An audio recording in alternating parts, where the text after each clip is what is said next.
to the men and to the women. And meantime, she was holding the trophy for the next race that's about to get underway, the men's varsity pair. And we're going to take you to the start of that race, the men's varsity pair. And here we go again. We just saw the women, and now we see the men. And here's what you need to know. In this race today, Fairfield, Rollins, Lafayette, Drexel, Iona, and Pittsburgh. Those are your competitors. Well, if the women's small boat racing that we just saw is any indication, this is going to be a real dicey race, and all of these programs have shown that they've been able to field competitive crews, Keith. Now, Iona and Fairfield really took their places in their semifinals very easily in their semifinal to qualify for this race this afternoon. What's Iona's team?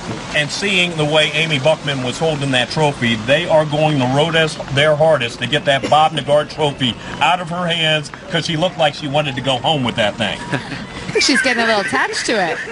Well, that's why the security's there. The Philadelphia Police Department doing a great job in providing security. The Parks and Recreation Department doing a terrific job in allowing us to host this wonderful regatta.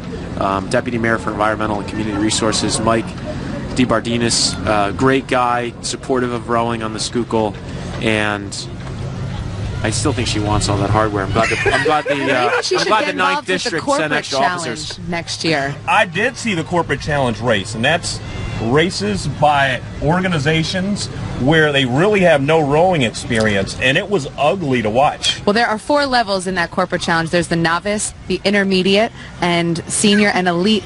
And the novice is a little bit interesting to watch. Yeah, but they did it, though. They did do it. They got across the finish line. Everyone was pulling together. But, well, speaking of finishes, we got Lafayette. Lafayette struggling just a little bit. Drexel making a move. Drexel by 1 seat going through the Peters Island. There's some Canadian geese on the course that may have come down with Brock or Western Ontario. I hope they head back to Canada. And now this is really going neck and neck here. This is stroke for stroke. You can look at the sterns, look at the bows of these boats, surging, and surging. And we also, not to be outdone, Pittsburgh, Iona, Fairfield, they're putting on a great race for third, Keith and Liz. They certainly are. But right now it appears to Drexel be Drexel. Dragons. Paul Seville has a very deep team. Paul Seville has a very deep team. Defending champions, Drexel. And as we see that stroke rate, what does that mean? That means the number of times the rower goes back and forth in 1 minute. And Lafayette out of Easton, PA, just across the river from Warren County, got Drexel Dragons making a great move. They're pushing, they're moving. Wow, what a race. Drexel and Lafayette here, stroke for stroke. And not to be confused with a dragon boat, but Drexel is breathing fire on the water as we speak. That's right. And Iona coming in bronze. Holy smokes, Pittsburgh pressing really hard against Rollins.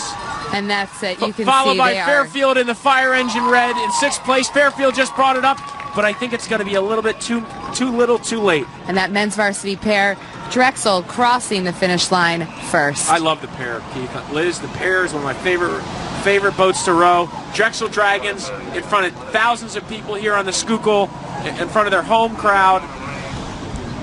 2-time defending champ. Yep. See, the bowman just held up the number 2. Great stuff.